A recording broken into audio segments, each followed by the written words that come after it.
This only confirms our fears that the already illegitimate regime in Kiev, which once seized power, is gradually transforming into a terrorist organization, and its sponsors are becoming accomplices to terrorism. Russian President Vladimir Putin has left open the critical questions of how, when, and against whom Russia will respond to recent terrorist attacks targeting its railway infrastructure and strategic nuclear forces. At an expanded meeting of Russia's Security Council on June 1st, convened after sabotage operations in the Bryansk and Kursk regions, Putin laid out his position. He labeled the explosions on railway lines as terrorist acts, stating they were orchestrated at the political level in Ukraine and were undoubtedly intended to derail the negotiation process. Putin did not explicitly abandon negotiations with Ukraine, but he cast deep doubt on their relevance in the current context. But how can such meetings take place under these conditions? What is there to talk about?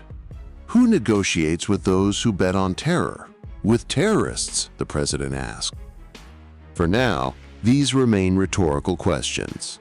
But Putin openly acknowledged that new terrorist attacks are being prepared by Kyiv. The president's reaction to the recent drone attacks on Russia's strategic bombers, two of which sustained damage, became clearer after his phone conversation earlier today with U.S. President Donald Trump. Notably, Trump appeared agitated. He deleted and then reposted a message on social media without changes, and later described the call as merely good. For a man who usually calls such exchanges tremendous, that choice of wording raised eyebrows. According to Trump, Putin personally promised retaliation against Ukraine for the attacks on military airfields.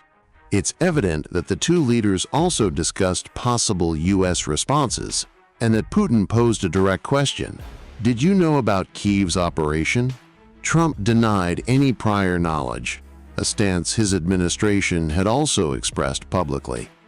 Still, Trump was almost certainly aware that Putin did not believe him. After all, the U.S. president cannot plausibly claim that his vast intelligence apparatus, without which such attacks would be virtually impossible, had no role. While that denial remains technically possible, it introduces a dangerous level of uncertainty for Russia. At its core, the situation is starkly simple. Under existing START treaties, strategic bombers must be stationed in visible, open locations, allowing for mutual monitoring. Imagine, for a moment, that several such aircraft at a U.S. airbase were struck by drones operated by hypothetical narco-terrorists. What would Washington's response be? Unquestionably, the CIA would find and justify a so-called Russian connection, and Trump would threaten Moscow with a nuclear response. By provoking a mirror scenario, the U.S. is treading dangerously close to a red line, and Putin appears to have conveyed that directly to Trump, likely contributing to the latter's unease. One thing seems certain: if Russia's aerospace forces do strike back, the response will be calibrated to ensure that no Western actor ever again entertains the idea of encouraging Ukraine to carry out such attacks.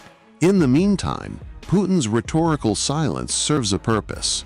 The fear of the unknown now reigns in Ukraine, especially along its western borders.